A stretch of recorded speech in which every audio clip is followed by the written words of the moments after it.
Hello बच्चा party. तो आज हम लोग क्लास 12th एनसीईआरटी मैथमेटिक्स की अवकलन के अनुप्रयोग की एक्सरसाइज नंबर 6.1 के कुछ क्वेश्चंस करने वाले हैं। ऑलरेडी आपको पता होगा कि हम लोग ऑलरेडी क्वेश्चन नंबर 1 से लेकर के क्वेश्चन नंबर 7 तक के क्वेश्चन पहले वाली लेक्चर में हम लोगों ने किए थे। आज हम लोग क्वेश्चन नंबर 8 से लेकर के आगे के क्वेश्चंस करेंगे, ठीक है। लेकिन मैं कहना चाहूँगा कि अगर आपने पहला वाला लेक्चर नहीं पढ़ा है तो प्लीज़ आप सबसे पहले जाकर के उसे पढ़िएगा, क्योंकि मैंने उस लेक्चर में बेसिक बताया है, इसका बेसिक बताया है, जिससे आप इसको अच्छे से समझ पाएंगे। और दूसरी बात, क्वेश्चन नंबर 1 से क्वेश्चन नंबर 7 तक के क्वेश्चन भी उसी में बताए हैं, ठीक है। तो अगर आपने पहला वाला लेक्चर नहीं देखा है तो पहले आप उस लेक्चर को देखें, जिससे आप इस लेक्चर को अच्छे से समझ पाएं, ओके। तो मैं आशा करता हूं कि आप जाएंगे और पहला लेक्चर देखेंगे अगर आपने नहीं देखा है, ठीक है। अगर देखना चाहते हैं तो आप चैनल की प्लेलिस्ट में जाइएगा और प्लेलिस्ट में आपको एप्लीकेशन ऑफ डेरिवेटिव की एक प्लेलिस्ट मिलेगी, वहां पर आपको सीरियल से आपको वीडियोस मिलते चले जाएंगे, ठीक है।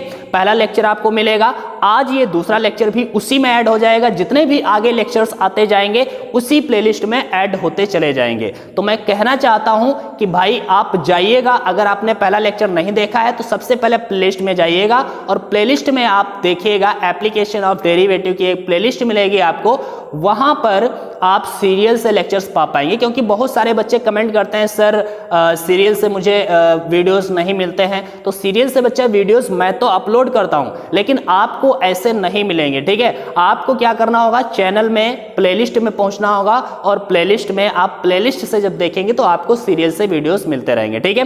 तो चलो हम लोग अब बिना टाइम गवाए आज के क्लास को स्टार्ट करते हैं, ठीक है। खुशी रहिए और हाँ, एक्टिव होकर के बैठिएगा। पढ़ने बैठे हो तो पढ़ने बैठिए, कापी पेन लेकर के बैठिए और जो भी काम कर रहे हो थोड़ी देर के लिए बंद कर दिए, ठीक है।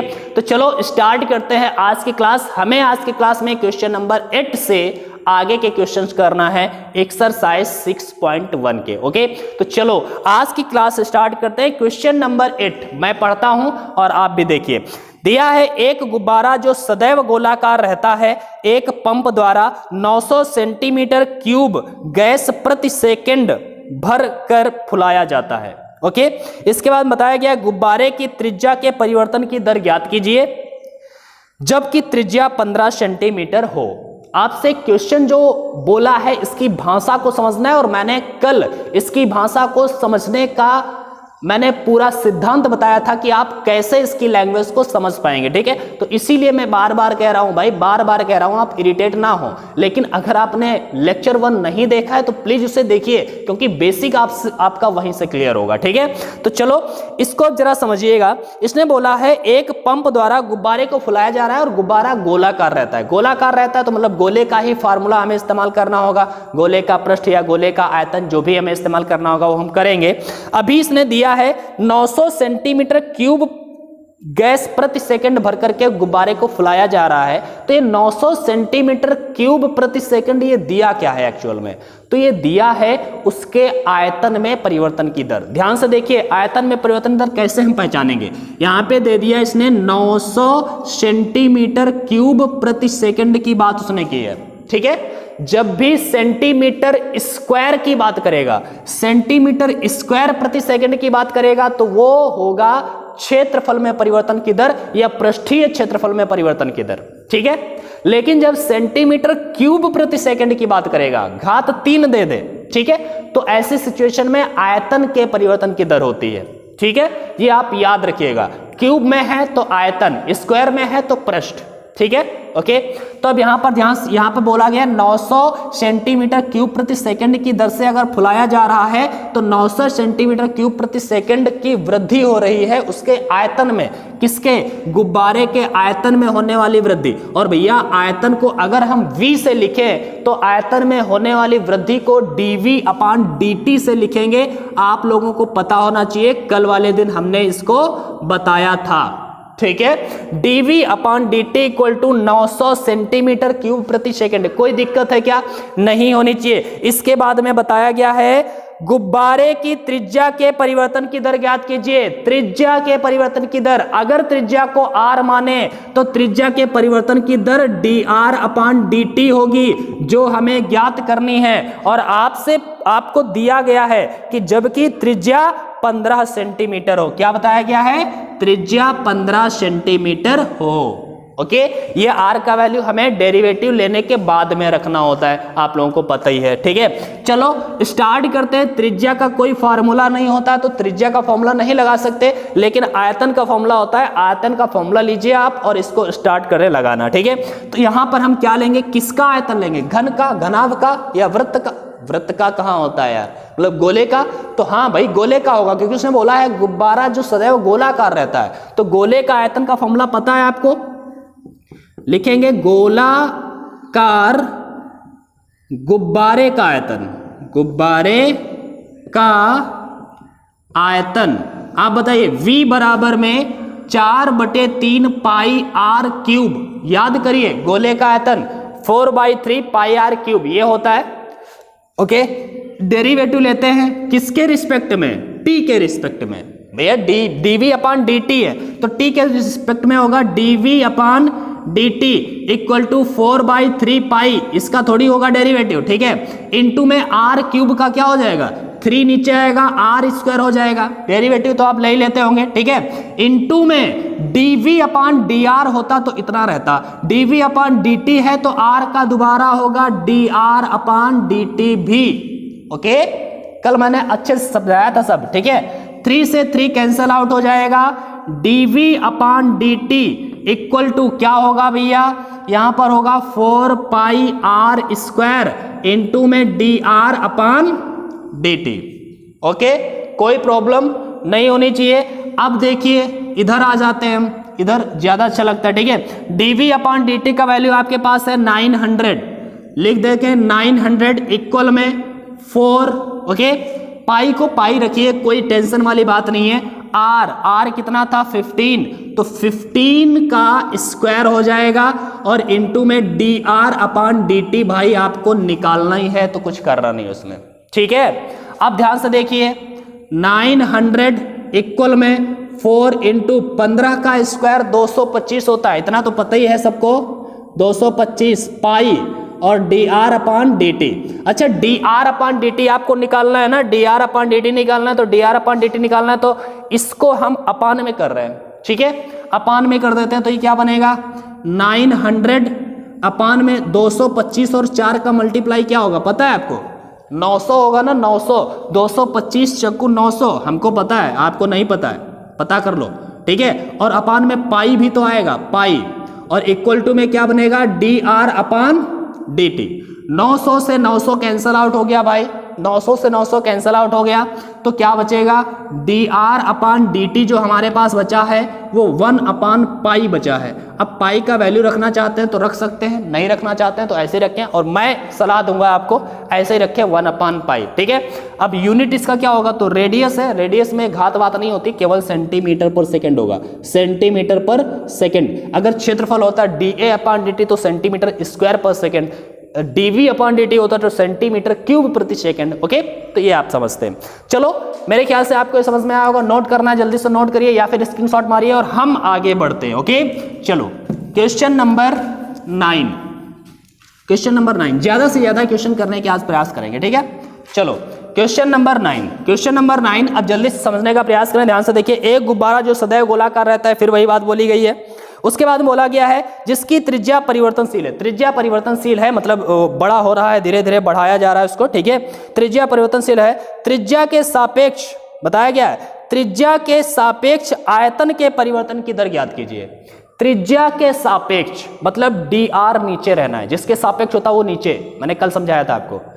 आयतन के परिवर्तन की दर मतलब किसके परिवर्तन की दर? आयतन के। आयतन अगर v है वॉल्यूम, तो आयतन के परिवर्तन की दर किसके सापेक्ष? त्रिज्या के सापेक्ष, मतलब dr। ये आपको ज्ञात करना है। ठीक है, त्रिज्या के सापेक्ष आयतन के परिवर्तन की दर। केवल आयतन के परिवर्तन की दर बोलता, त्रिज्या के सापेक्ष ना बोलता तो हम dv अपॉन dt लेते, लेकिन उसने बोल दिया है त्रिज्या के सापेक्ष है तो dv अपॉन dr। त्रिज्या के सापेक्ष आयतन के परिवर्तन की दर। ठीक है, आयतन के परिवर्तन की दर ज्ञात कीजिए जबकि त्रिज्या 10 सेंटीमीटर है। त्रिज्या कितनी? 10 centimetre. Okay, dv upon dr ज्ञात करना है, r इक्वल टू 10 सेंटीमीटर। ये बात अगर आपको समझ में आई है तो बहुत अच्छी बात है, अगर समझ में नहीं आई है तो लेक्चर नंबर 1 आप जरूर देखें, ठीक है। चलो देखिए, dv अपॉन dr ज्ञात करना, तो v का फॉर्मूला हमें पता है, गोलाकार गुब्बारा है तो गोलेकार गुब्बारे का आयतन, गोलेकार, अरे यार गोलाकार होता है, ठीक है, तो गोलाकार गुब्बारे का आयतन, गुब्बारे का आयतन बताइए भाई, v बराबर में 4/3 पाई r क्यूब, यही अभी हमने लगाया ही था, ठीक है। अवकलन कर लीजिए, dv अपॉन dr, r के रिस्पेक्ट में आपकी बार कर रहे हैं, t के रिस्पेक्ट में नहीं, तो कोई दिक्कत नहीं है।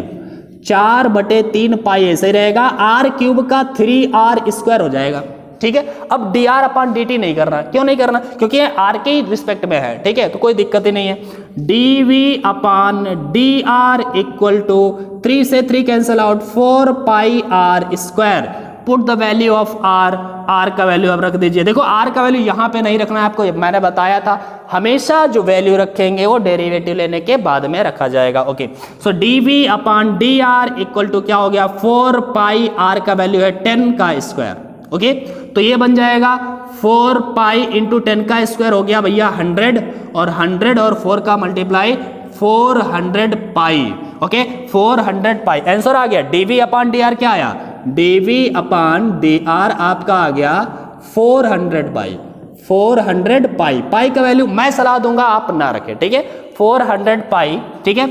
सेंटीमीटर, सेंटीमीटर में था, सेंटीमीटर आयतन है भैया, तो सेंटीमीटर क्यूब प्रति सेकंड नहीं कर सकते, क्योंकि dt होता तो सेकंड कर देते, dr है तो त्रिज्या है, ये भी तो सेंटीमीटर में ही होगी, सेंटीमीटर में ही तो होगी, और 1 सेंटीमीटर कट जाएगा तो केवल सेंटीमीटर स्क्वायर बचेगा, मतलब 400 पाई सेंटीमीटर स्क्वायर, 400 पाई सेंटीमीटर स्क्वायर। कोई दिक्कत है नहीं ना, अच्छी बात है। अगर समझ में आ रहा है बहुत अच्छी बात है, अगर समझ में नहीं आ रहा है तो समझ लेना आपने लेक्चर नंबर 1 को अच्छे से नहीं समझा है, अगर नहीं समझा है तो जरूर देखिए, बार बार कहूंगा, 1000 बार कहूंगा, ठीक है, करिएगा। चलो अगला प्रश्न लेते हैं, इसको स्क्रीनशॉट मारें जल्दी से और फिर हम आगे बढ़ते हैं, या फिर अपने आप कर लें, ठीक है। चलो आगे बढ़ते हैं, और अगला question number 10, question number 10। Okay, question number 10 दिया है, एक 5 मीटर लंबी सीढ़ी दीवार के सहारे झुकी है। भाई 5 मीटर लंबी सीढ़ी है जो दीवार के सहारे झुकी हुई है। अब इमेजिन करें आप, मान लिया ऐसे दीवार खड़ी है सीधी, ठीक है, और एक सीढ़ी इस तरह से झुकी हुई है, 5 मीटर की लंबी है सीढ़ी, ठीक है। तो इसको सीढ़ी नुमा मैं बना देता हूं इस टाइप से, ठीक है। समझना जरा, इसकी भाषा जो है थोड़ी सी अच्छी है, समझिए, ठीक है। 5 मीटर लंबी सीढ़ी है, ये 5 मीटर लंबी सीढ़ी है, ठीक है, जो दीवार के सहारे झुकी है। सीढ़ी के नीचे का सिरा जमीन के अनुदिश दीवार से दूर 2 सेंटीमीटर पर सेकंड की दर से खींचा जाता है। सीढ़ी के नीचे का सिरा जो है वो जमीन के अनुदिश दीवार से दूर की ओर 2 सेंटीमीटर पर सेकंड की दर से खींचा जा रहा है। तो भैया ये इस तरफ से इस तरफ खींचा जा रहा है, दीवार से दूर खींचा जा रहा है सीढ़ी का सिरा। अच्छा, जब सीढ़ी इधर खींची जाएगी तो ये नीचे आता जाएगा, उसकी ऊंचाई कम होती चली जाएगी। देखो, अगर सीढ़ी की दूरी दीवार से दूरी बढ़ेगी तो उसकी ऊंचाई तो घटेगी ना, ये तो आप इमेजिन कर ही सकते हैं, इतना घटेगी। अभी के लिए हम मान लेते हैं कि अभी ये जो दूरी है वो x है और ये जो ऊंचाई है वो h है। मान लिया कि दूरी है वो x है और ऊंचाई है वो h है। और अब हम क्या कर रहे हैं, इसने बोला है कि सीढ़ी के नीचे का सिरा, क्वेश्चन पढ़िए, सीढ़ी के नीचे का सिरा जमीन के अनुदिश दीवार से दूर 2 सेंटीमीटर प्रति सेकंड की दर से खींचा जा रहा है। मतलब ये 2 सेंटीमीटर पर सेकंड की दर से इस तरफ जा रहा है, अर्थात x का मान बढ़ता जाएगा। भाई जब सीढ़ी जिस नीचे का सिरा इधर खींचोगे तो x अभी इतना है, और दूर कर दोगे तो x का वैल्यू बढ़ जाएगा। मतलब x में परिवर्तन की दर दी है, मैं आपको ये समझाना चाह रहा हूं। ये जो 2 सेंटीमीटर पर सेकंड दिया है वो क्या दिया है, x में परिवर्तन की दर dx अपॉन dt दिया है 2 सेंटीमीटर पर सेकंड, क्योंकि 2 सेंटीमीटर पर सेकंड की दर से इधर खींचा जाएगा तो x बढ़ता जाएगा, किस दर से, 2 सेंटीमीटर पर सेकंड की दर से। तो dx अपॉन dt क्या होगा, 2 सेंटीमीटर पर सेकंड। Okay, okay. हाँ आगे देखिए, उसने फिर क्या बोला, उसने फिर बोला है दीवार पर उसकी ऊंचाई किस दर से घट रही है। दीवार पर जो उसकी ऊंचाई है वो किस दर से घट रही है, आपको ये बताना है कि दीवार पर उसकी ऊंचाई किस दर से घट रही है। ये ध्यान से देखिए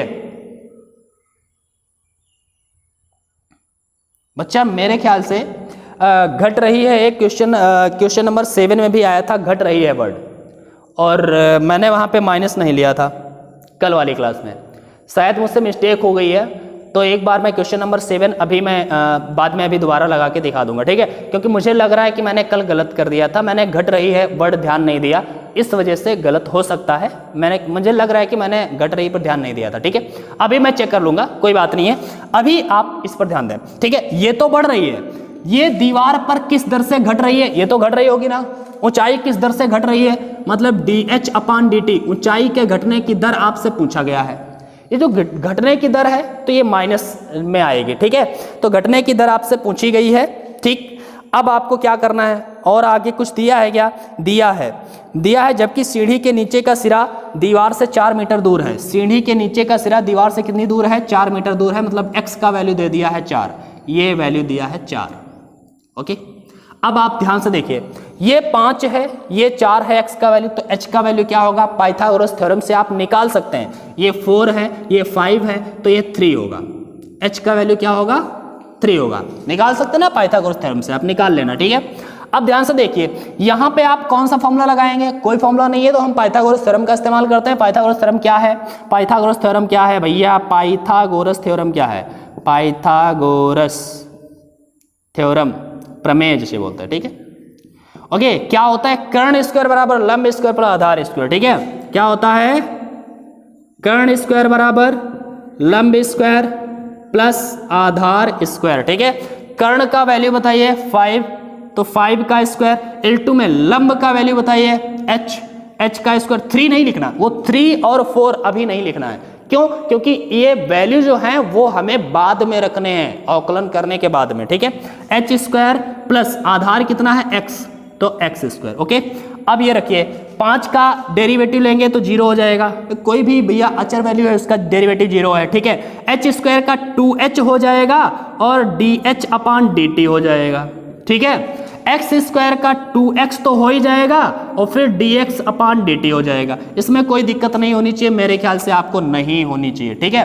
अब देखिएगा आप क्या करेंगे, यहाँ पे हम क्या कर रहे हैं, 0 लिखेंगे, 2 लिखेंगे, h अब डेरिवेटिव ले चुके हैं तो अब h का वैल्यू रख लीजिए, h का वैल्यू क्या है 3, तो इनटू में 3 लिखा, dh/dt लिखा, इक्वल में 2 इनटू में x का वैल्यू रख दीजिए 4 और इनटू में dx/dt का वैल्यू भैया दे दिया था ना 2, वो 2 लिख दिया। अच्छा यहाँ पे ध्यान से देखें, ये मीटर में है, ये भी मीटर में है, और ये जो परिवर्तन की दर सेंटीमीटर में है, तो उसमें कोई दिक्कत नहीं है, आपको यहाँ पे कैंसिल आउट ही करना है, आप रख सकते हैं। अगर सेंटीमीटर में इसको बदलना चाहते हैं तो 5000 सेंटीमीटर और इसको 4000 सेंटीमीटर लिख लें, कैंसिल आउट होके वही आएगा, उसमें कोई टेंशन लेने की बात नहीं है। तो आप क्या करेंगे, अब इसको इधर भेज देंगे, 2 चक्कू 8, 8 3 24 इधर आएगा, ओके सॉरी 2 चक्कू 8, 8 दूनी 16, देखो 16 इधर आएगा, माइनस का आएगा भैया, और 3 दूना 6 dh/dt होगा। तो हम कह सकते हैं dh/dt का जो वैल्यू होगा वो होगा माइनस का 16/6, 3 आ जाएगा, 8 आ जाएगा, तो हम कहें dh/dt क्या होगा, माइनस का 8/3, ठीक है, सेंटीमीटर प्रति सेकेंड, ठीक है। जैसे ये सेंटीमीटर पर सेकंड दर से बढ़ रही थी, तो ये सेंटीमीटर पर सेकंड दर से घट रही है, माइनस चिन्ह घटने को व्यक्त कर रहा है, ठीक है। आंसर में आपके माइनस नहीं लगा होगा, लेकिन ये माइनस चिन्ह केवल ये बता रहा है कि हाँ इसकी ऊंचाई लगातार घट रही है 8/3 सेंटीमीटर प्रति सेकंड की दर से। यहाँ पे आप देखें, आप 5 मीटर में था कि तो ये सेंटीमीटर में था, ये सेंटीमीटर में था दर, और ये 5 मीटर है, 4 मीटर है, 3 मीटर है, तो ये कैसे आपने कर दिया भाई। तो याद रखिए आप भैया लिख लेना आप, ठीक है। यहाँ पे 400 कर लेना, सॉरी 4000 कर देना, यहाँ पे 3000 कर लेना, आपका जो मन है, ठीक है, और यहाँ पे 5000 कर लेना, कोई दिक्कत नहीं है, और रख लेना, आप कैंसिल आउट करोगे, आंसर यही आने वाला है, ठीक है। कोई प्रॉब्लम नहीं। चलो आगे बढ़ते हैं। क्वेश्चन नंबर 7 को हम लोग लास्ट में देख लेंगे, ठीक है। गलती हो गई, मेरे ख्याल से हो गई थी, अभी देखेंगे, अगर नहीं हुई होगी तो कोई दिक्कत ही नहीं है, अगर हो गई है तो सॉरी, उसके लिए थोड़ा ध्यान नहीं रहता है कभी कभी, कोई बात नहीं है। क्वेश्चन नंबर 11, ठीक है, माइंड ही तो है। दिया है एक कण वक्र 6y = x³ + 2। कण क्या है? 6y = x³ + 2, ओके, x³ + 2 के अनुगति गति कर रहा है। इस वक्र के अनुगति एक कण गति कर रहा है, ठीक है। इसके बाद बताया गया वक्र पर उन बिंदुओं को ज्ञात कीजिए जिन पर x निर्देशांक की तुलना में y निर्देशांक 8 गुना तीव्रता से बदल रहा है। x निर्देशांक की तुलना में जो y निर्देशांक है वो 8 गुना तीव्रता से बदल रहा है भैया, 8 गुना तीव्रता से y निर्देशांक बदल रहा है। तो y निर्देशांक के बदलने की दर dy/dt, x निर्देशांक के बदलने की दर dx/dt, और y निर्देशांक जो है, सॉरी, x निर्देशांक जो है वो y निर्देशांक की तुलना में क्या बोला था यार, पढ़ो, x निर्देशांक की तुलना में y निर्देशांक 8 गुनी तीव्रता से बदल रहा है। जो y निर्देशांक है वो x निर्देशांक की तुलना में 8 गुनी तीव्रता से बदल रहा है। मतलब y निर्देशांक जो है x निर्देशांक की तुलना में 8 गुनी तीव्रता से बदल रहा है, इसने ये बोला है तो 8 गुना कर दिया इसका, ठीक है। हम यहाँ से dt कैंसिल आउट करें और dx को अपान में ले आए, सो dy/dx हम कह सकते हैं 8 है, ठीक है। dy/dx कितना दिया? 8 दिया। आपको बिंदु ज्ञात करने हैं तो आप dy/dx यहां से निकालें, इसका डेरिवेटिव लेके और उसकी जगह पर 8 रख दें और निकाल लें बिंदु, ठीक है। करें डेरिवेटिव लेने पर, डेरिवेटिव लीजिए, 6y का हो जाएगा x के सापेक्ष dy/dx, आपको पता है dy/dx = x³ का क्या होगा 3x² और +2 का क्या हो जाएगा 0, कोई लेना ही देना नहीं है, ठीक है। dy/dx की जगह पर आप क्या लिखेंगे? 8 दिया है तो 6 × 8 = 3x², ठीक है। 3 2 जा 6, 8 दूनी 16, x² बराबर में आया कितना? 16 मतलब x = आया √16 और x = ±4 आया। भैया जब x को हम प्लस का 4 लेंगे, x के दो मान है ना, एक +4 और एक -4, जब x = +4 तो y क्या होगा? यहाँ पे रख के देख लीजिए, 6y = 4 का क्यूब + 2, ठीक है। 6y = 4 का क्यूब, 4 चक्कू 16, 16 चक्कू 64, 64 में 2 जुड़ेगा, कितना हो जाएगा भैया? 66, 64 + 2, 64 + 2, सही है ना, 66, ठीक है। y = 66 अपान में 6 कैंसिल आउट, 11 बचा, तो y = क्या आया? 11, ठीक है। तो बिंदु निकल के आ गया एक 4,11, पहला बिंदु आ गया।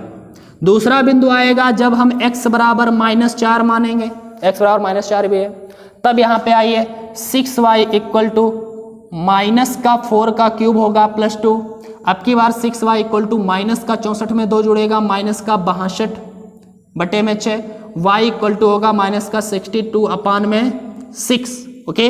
कैंसिल आउट करिए, 3 बचेगा, यहाँ पे 31 बचेगा, तो y = में -31 अपान में 3, ओके, ये बनेगा। तो ये बिंदु हमारा आ गया -4, -31/3, दिस इज आंसर, ओके। तो ये 2 बिंदु निकल के आ गए हैं। इजी है, समझोगे तो इजी है, ठीक है, कोई दिक्कत नहीं है।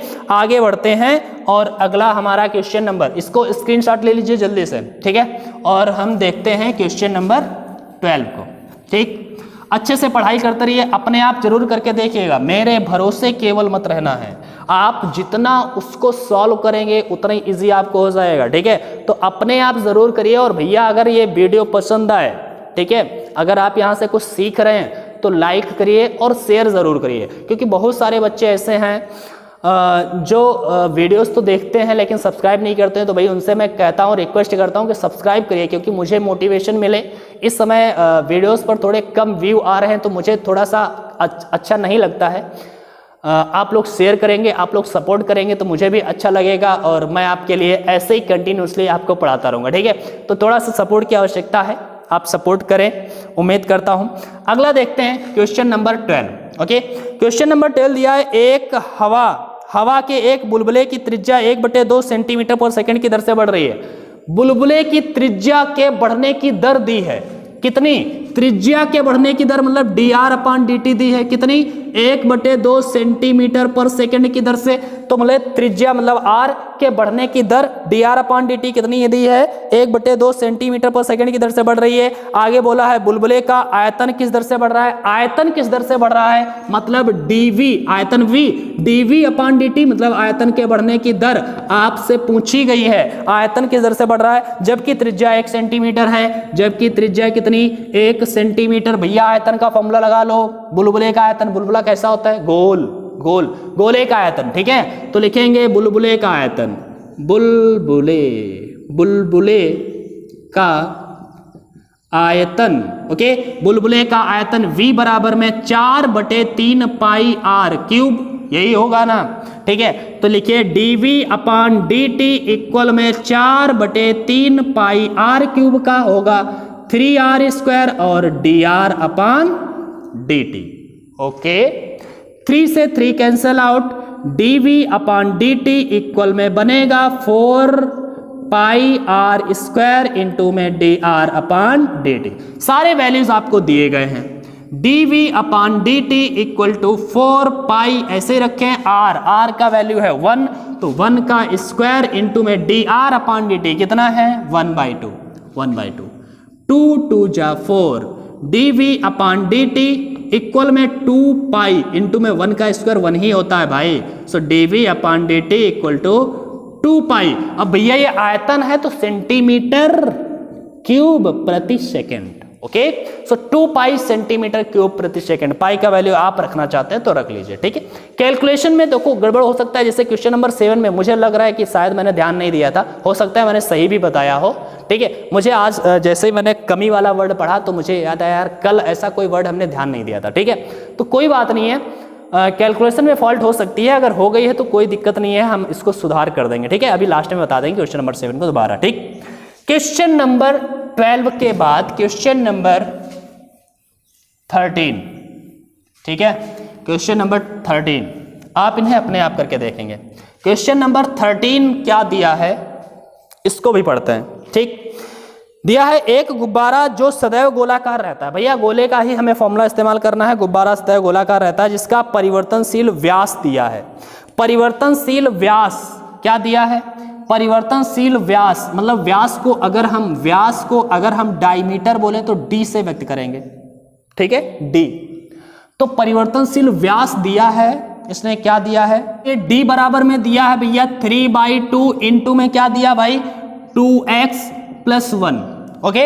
ये व्यास दिया है, जो व्यास दिया है दिया गया है। हमें देखो व्यास की तो आवश्यकता कहीं पर पड़ती नहीं है, तो हमें क्या चाहिए? रेडियस चाहिए, त्रिज्या चाहिए। तो भैया त्रिज्या का फॉर्मूला r बराबर क्या होगा? तो इसका आधा होगा। हमें पता है त्रिज्या हमेशा डायमीटर की मतलब व्यास की आधी होती है, तो 3/2 का आधा हो जाएगा 3/4 इंटू में 2x+1, ओके। ये रेडियस हमने निकाल लिया, डायमीटर दिया था, रेडियस हमने निकाल लिया। x के सापेक्ष आयतन के परिवर्तन की दर ज्ञात करना है भैया। आयतन के परिवर्तन की दर किसके सापेक्ष? x के सापेक्ष, dx नीचे, dv/dx आपको ज्ञात करना। क्या ज्ञात करना? dv/dx। अब भैया आयतन का फॉर्मूला किसके आयतन का? गोले का आयतन। तो गोले का आयतन या गोले का गोलाकार गुब्बारे का आयतन डायरेक्ट लिख रहे हैं मैं, आयतन, ठीक है। आयतन v बराबर में 4/3 पाई r क्यूब, ओके। यहां पे हम क्या करेंगे? सबसे पहले तो हम यहां पे v = 4/3 पाई। देखो हमें डेरिवेटिव लेना है x के सापेक्ष, तो यहां पर r का जो वैल्यू दिया है वो हम रख दें, x के टर्म में आ जाएगा, उसके बाद में हम इसका अवकलन करेंगे, ठीक है। सो यहां पे क्या करेंगे? तो ये बन जाएगा 3/4 इंटू में 2x+1, r का वैल्यू रख रहे हैं, ठीक है, का क्यूब रख दिया, ठीक है। तो ये बनेगा v = 4π/3 इंटू में 3 का क्यूब हो जाएगा 27, 4 का क्यूब हो जाएगा 64 और 2x+1 का whole cube, okay. Cancel out करना चाहें तो ये 9 बन जाएगा, ओके। हम लिखेंगे नहीं 9, और ये 4 से कैंसल आउट करेंगे 16 बन जाएगा। तो यहाँ पे लिख लेते हैं, ठीक है। ये ऊपर बचेगा 9, नीचे बचेगा 16 और पाई ये वाला, और ये रहेगा हमारा 2x+1 का होल क्यूब, ओके। अब यहां पर अवकलन करें, dv अपान किसके सापेक्ष, x के सापेक्ष चाहिए, dv अपान dx चाहिए तो x के सापेक्ष कर रहे हैं, ठीक है। तो ये 9π/16 तो ऐसे ही रहेगा, इनटू में ये भैया हम चेन रूल लगाएंगे यहाँ पे, और आपने डेरिवेटिव में आपने पढ़ा ही होगा, ठीक है। चेन रूल, मान लिया ये x है पूरा, तो x का क्यूब, x क्यूब का क्या होता है 3x², तो 3x² मतलब 2x + 1 का स्क्वायर। लेकिन जब चेन रूल लगाते हैं तो जिसको हम x मान करके हल करते हैं उसका दोबारा करना होता है। तो भैया 2x + 1 को हमने x³ माना था, x माना था, तो यहां पर हम 2x + 1 का दोबारा करेंगे, इंटू कर देंगे, तो 2x का हो जाएगा 2, क्योंकि x का 1 तो 2 बचेगा, और 1 का तो 0 हो जाएगा, कोई मतलब नहीं है, ठीक है। आप लोग इतना कर लेते होंगे मेरे ख्याल से, ये कैंसिल आउट कर दो, 8 हो जाएगा, ठीक है। तो ये बनेगा dv अपान dx = 9 × 3 = 27 पाई इंटू में 2x + 1 का होल स्क्वायर, ठीक है। This is your answer. आपको इसके आगे कुछ नहीं करना, क्योंकि ये x के टर्म में ही बता रहा था, ठीक है। तो हमने x के सापेक्ष आयतन के परिवर्तन की दर निकाल ली है, और ये हमारा आंसर हो गया है। मेरे ख्याल से आपको समझ में आया होगा, ठीक है, कर लेंगे, कोई दिक्कत नहीं है। चलो नोट करिए इसे, हम फिर आगे बढ़ते हैं, ठीक है। स्क्रीनशॉट ले लिया, ओके। सुनो क्वेश्चन नंबर 14 आते हैं, ठीक है। क्वेश्चन नंबर, यार बुक जो है ऐसे रख लें, ओके। Question number 14। अच्छा, आंसर मिला लेना, अगर गड़बड़ हो तो यार कहीं पर कैलकुलेशन हो सकता है गड़बड़ हो गया हो, वैसे गड़बड़ नहीं होगा मेरे ख्याल से, ठीक है। एक पाइप से रेत 12 सेंटीमीटर क्यूब प्रति सेकंड की दर से गिर रही है। एक पाइप है, ठीक है, यहां से रेत गिर रही है, और रेत जब जमीन पे गिरेगी तो ढेर बनाएगी, और ढेर कुछ शंक्वाकार बताया गया है। जो ढेर बन रहा है रेत का वो शंक्वाकार है। इसने बोला है रेत गिरती है, गिरती रेत जमीन पर एक ऐसा शंकु बनाती है जिसकी ऊंचाई सदैव आधार की त्रिज्या का 6ठा भाग है। जो ऊंचाई है शंकु की वो आधार की त्रिज्या का 6ठा भाग है। ऊंचाई को h से, आधार की त्रिज्या को r से व्यक्त करें तो ऊंचाई आधार की त्रिज्या का 6ठा भाग है, अर्थात h जो है r का r/6 होगा, ठीक है। रेत से बने शंकु की ऊंचाई किस दर से बढ़ रही है? ऊंचाई किस दर से बढ़ रही है आपको बताना है। ऊंचाई में परिवर्तन की दर आपको बताना है, मतलब dh/dt आपको बताना है। ऊंचाई किस दर से बढ़ रही है, जबकि ऊंचाई 4 सेंटीमीटर है, जबकि ऊंचाई का वैल्यू h बराबर 4 सेंटीमीटर दे दिया इसने, ठीक है। h बराबर 4 सेंटीमीटर आपको दे दिया है, और आपको dh/dt निकालना है। अभी ये वाला वैल्यू नहीं रखना है, ये तो हम अवकलन करने के बाद में रखेंगे, लेकिन इसको हम अवकलन करने से पहले रख लेंगे, ठीक है। चलो निकालते हैं, कैसे निकालेंगे। इसमें और कुछ दिया था यार, शुरुआत में देखो 12 सेंटीमीटर क्यूब पर सेकंड की दर से गिर रही थी रेत, और रेत अगर इस दर से गिर रही है तो ये क्या दिया है, आयतन में परिवर्तन की दर। मैंने बोला था सेंटीमीटर क्यूब दिखे तो आयतन, और प्रति सेकंड है तो आयतन में परिवर्तन की दर हो गई, ठीक है। तो सेंटीमीटर क्यूब पर सेकंड दिया था, तो वो क्या दिया था, आयतन में परिवर्तन की दर, मतलब dv/dt 12 सेंटीमीटर क्यूब प्रति सेकंड, ठीक है। इतनी सारी बातें हम लोगों ने लिख ली हैं। अब हमें जो निकालना है वो निकालेंगे, आयतन का फॉर्मूला लगाएंगे। आयतन काहे का, शंकु का, तो शंकु का आयतन का फॉर्मूला पता है क्या, शंकु का आयतन भैया फार्मूला है 1/3 पाई r² h। हाई स्कूल में तो पढ़ा ही होगा, ठीक है। चलो यहां पर हम क्या करेंगे, हमें h के टर्म में लाना है आंसर, h के टर्म में लाना है ना, r का वैल्यू तो दिया नहीं है, तो h के टर्म में लाना है, तो यहाँ से r रिमूव करेंगे। और r कैसे रिमूव करेंगे, तो यहाँ से हम r का वैल्यू निकाल सकते हैं, r बराबर 6h यहाँ पे रख दीजिए। तो v इक्वल टू क्या बनेगा, π/3, r की जगह पर हम लिखेंगे 6h का स्क्वायर इंटू में h, ओके। ये बन जाएगा v इक्वल टू π/3, 6 का स्क्वायर 36, h का स्क्वायर h² इंटू में h। तो हम इसे लिख पाएंगे v इक्वल टू, भैया कैंसल आउट कर दें, ये कितना बचेगा 12, तो 12 पाई और h क्यूब बन जाएगा भाई, बन जाएगा कि नहीं, h क्यूब। अब आप अवकलन कर लीजिए, dv/dt, dv/dt इक्वल में 12 पाई ऐसे, एच क्यूब का क्या होगा 3h स्क्वायर और dh अपान dt होगा। ओके, t के सापेक्ष तो h का भी होगा dh अपान dt। तो रख दीजिए value dv upon dt equal to 12×3=36 pi h। अब h का वैल्यू आप ये वाला रख सकते हैं 4, तो यहाँ पे लिखिए 4 का स्क्वायर इंटू में dh अपान dt कितना है आपको बता दिया गया था, सॉरी नहीं बताया गया था, dh अपान dt तो निकालना ही है, सो dh अपान dt निकालना है। dv अपान dt बताया गया था आपको 12 है, तो यहाँ पे हम 12 लिख रहे हैं बराबर में 36 पाई और 4 का स्क्वायर 16 और dh अपान dt। कैलकुलेट आप कर ही लेंगे, फिर भी कर देते हैं 12×3=36, ठीक है। तो इधर बचा 1 बराबर में 16×3=48 पाई इंटू में dh upon dt। So dh upon dt आपके पास कितना आ गया, dh अपान dt इक्वल टू 1 के अपान में आएगा 1 के अपान में 48 पाई। ओके, ये भैया ऊंचाई है सेंटीमीटर में ही होगी, ठीक है, सेंटीमीटर स्क्वायर में तो होगी नहीं, तो ये सेंटीमीटर प्रति सेकंड, ये हो गया ऊंचाई में परिवर्तन की दर। This is answer. पाई का मान अगर आप रखना चाहते हैं तो रख लीजिए, मैं सलाह नहीं देता, ठीक है। तो ये अपना आंसर हो गया, कोई दिक्कत नहीं है, मेरे ख्याल से आप अच्छे से समझ गए होंगे, ठीक है। अगर समझ गए तो जल्दी से स्क्रीनशॉट लीजिए, अपने आप करके जरूर देखिएगा इसे, ठीक है, फिर हम बताएंगे। हाँ, और लाइक कर दीजिएगा, अगर पहली बार आए हैं तो सब्सक्राइब भी करिए, ठीक है, क्योंकि यहाँ पर मैथ और फिजिक्स सब पढ़ते हैं यार, ठीक है, सब कुछ पढ़ते हैं यहाँ पे, ठीक है।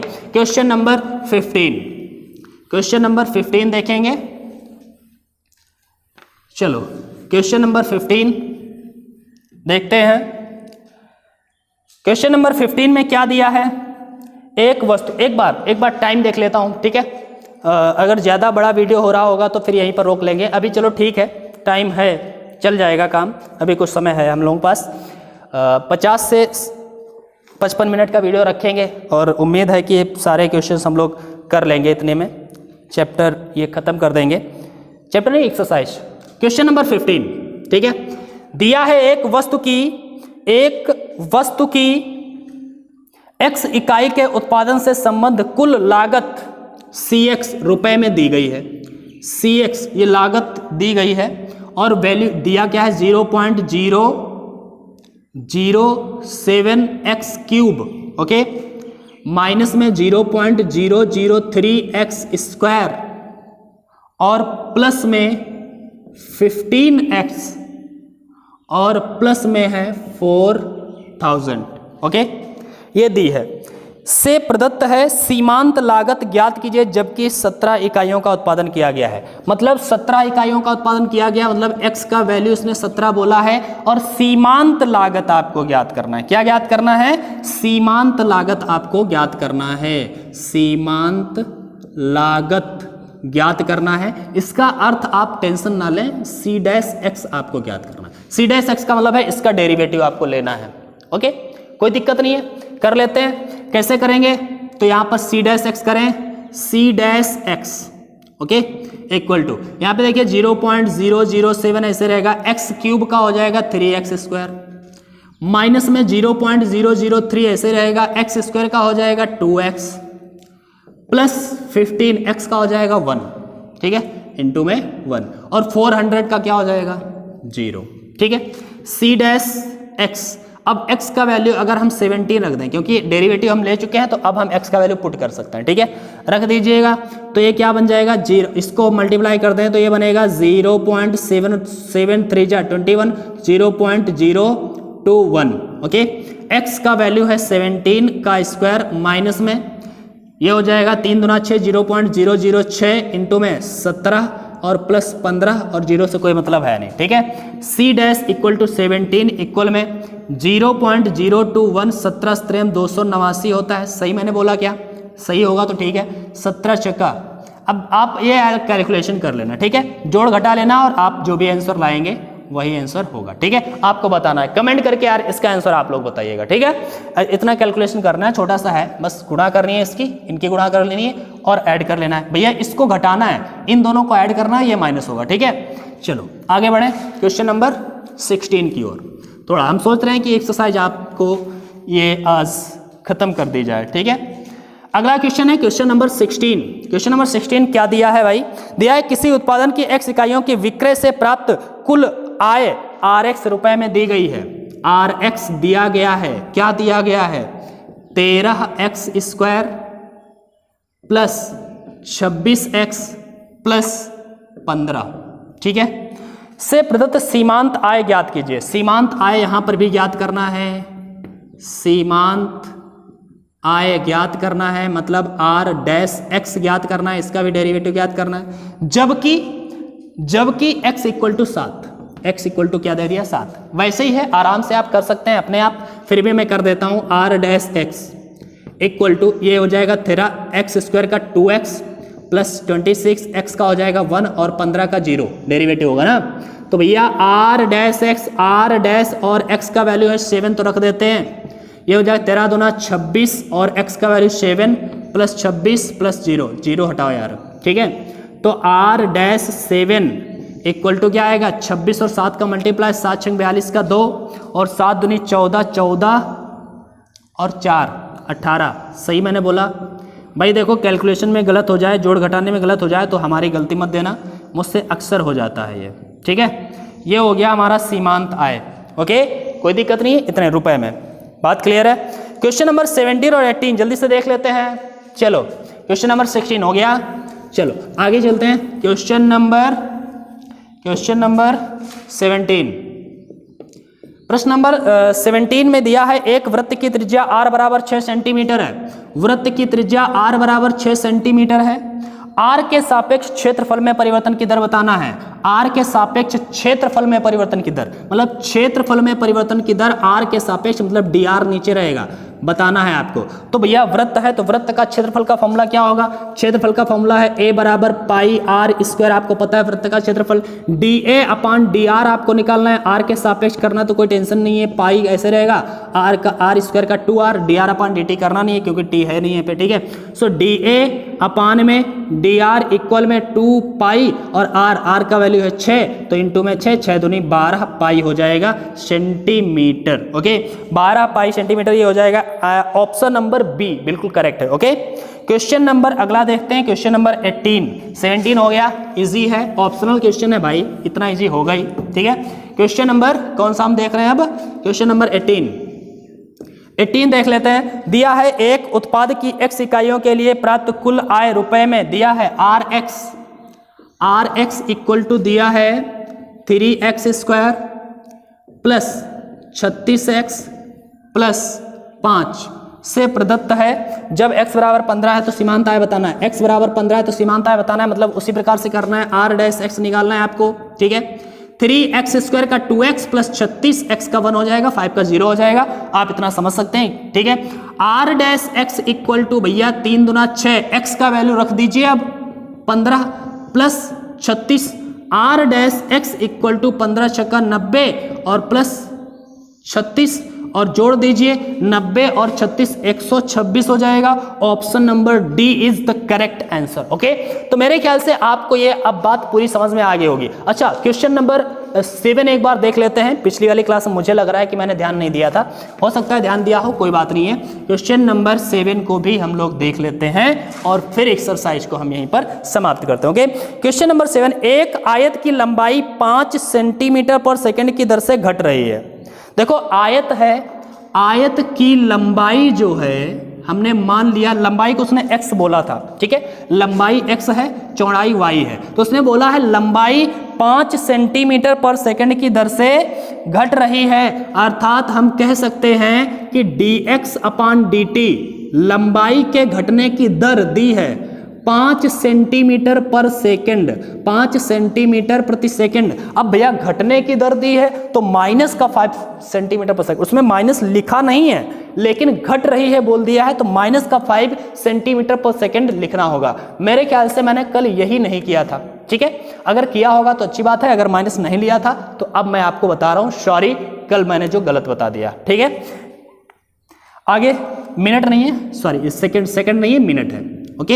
इसके बाद में उसने क्या बोला है, और चौड़ाई 4 सेंटीमीटर प्रति मिनट की दर से बढ़ रही है। चौड़ाई बढ़ रही है मतलब चौड़ाई के बढ़ने की दर है dy अपॉन dt, 4 सेंटीमीटर प्रति मिनट की दर से बढ़ रही है, तो ये पॉजिटिव रहेगी, प्लस की रहेगी, और ये निगेटिव रहेगी। ओके, अब आपसे पूछा गया था जब x बराबर 8 सेंटीमीटर हो, ठीक है, और y बराबर 6 सेंटीमीटर हो, तो आपको ए ऑप्शन बताना था परिमाप में परिवर्तन की दर, मतलब dc/dt, परिमाप को सर्कमफेरेंस c से व्यक्त करते थे तो dc/dt बताना था, और b आयतन में क्या है, क्षेत्रफल में परिवर्तन की दर dA/dt, आपको ये दोनों बातें बतानी थी। ठीक है, चलो अभी हम देख लेते हैं डीसी परिमाप का फॉर्मूला क्या होता है। आयत का परिमाप भैया आपको पता होगा, ए वाला कर रहे हैं, आयत का परिमाप, ठीक है, C इक्वल टू क्या होगा, C इक्वल टू 2 इंटू लंबाई प्लस चौड़ाई, आपको पता होगा। dc/dt निकालो तो 2 इंटू एक्स का क्या हो जाएगा, dx/dt प्लस y का क्या हो जाएगा, dy/dt। x का 1 नहीं कर देना है क्योंकि t के सापेक्ष कर रहे हैं ना आप, ठीक है। ठीक, ये सब कुछ हम लोगों ने सही किया था। dc/dt इक्वल में 2 इंटू dx/dt क्या है, माइनस का 5, प्लस dy/dt क्या है, प्लस का 4। सो dc/dt क्या है, 2 इंटू में माइनस का 1 बचेगा भैया, सो dc/dt आएगा माइनस का 2 सेंटीमीटर प्रति सेकंड की दर से घट रहा है। क्या इसका जो परिमाप है वो 2 सेंटीमीटर पर सेकंड की दर से घट रहा होगा, क्योंकि माइनस आया है आंसर में, 2 सेंटीमीटर पर सेकंड की दर से घट रहा है दिया होगा, या फिर माइनस लगा होगा तो घट रहा है का मतलब है माइनस। ठीक है, इसके बाद में बी में क्या है, क्षेत्रफल में परिवर्तन की दर। तो क्षेत्रफल का फॉर्मूला क्या होता है, परिमाप का क्षेत्रफल, सॉरी आयत का क्षेत्रफल। आयत का क्षेत्रफल ए बराबर में लंबाई गुणे चौड़ाई x इंटू वाई। ओके, इसका हम डेरिवेटिव लेते हैं dA/dt इक्वल टू, यहां पर हम क्या करेंगे, प्रोडक्ट रूल लगाएंगे। कल ये सब कुछ किया था, बस वैल्यू हम लोगों ने गलत रख दिया था, -5 है वहां पर +5 मैंने कल लिख दिया था। ठीक है, वो थोड़ी सी गलती हो गई, मिस्टेक हो गई, सॉरी इसके लिए। ठीक है, चलो इसका कर लेते हैं। फर्स्ट का डेरिवेटिव लेना है t के सापेक्ष dx/dt, y को as it is, plus y का डेरिवेटिव dy/dt, ठीक है, और x को एज इट इज रख दीजिए value. dA/dt equal to dx/dt क्या दिया है, dx/dt -5 इंटू में y क्या दिया है, y दिया है 6, प्लस dy/dt क्या दिया है 4, x का वैल्यू क्या दिया है 8। ठीक है, तो आप हम कह सकते हैं, इसको ऐसे लिख देते हैं, dA/dt इक्वल टू क्या हो जाएगा, 6 पंचे 30, प्लस का नहीं माइनस का 30, और 8 चौकू 32 प्लस का 32। तो ये dA/dt जो आया है भाई, ये 2 आया है, 2 आया कि नहीं आया, ये 2 आया है। तो 2 सेंटीमीटर स्क्वायर प्रति सेकंड की दर से क्षेत्रफल जो है इसका 2 सेंटीमीटर स्क्वायर प्रति सेकंड की दर से बढ़ रहा है, क्योंकि पॉजिटिव आया है, लेकिन इसका परिधि जो है, मतलब परिमाप जो है वो 2 सेंटीमीटर पर सेकंड की दर से घट रहा है। ठीक है, तो ये आंसर हमारा करेक्ट है। शायद आपने कल बुक से मिलाया हो तो गलत आ रहा होगा, आपने सोचा होगा गलत, सर ने गलत बता दिया।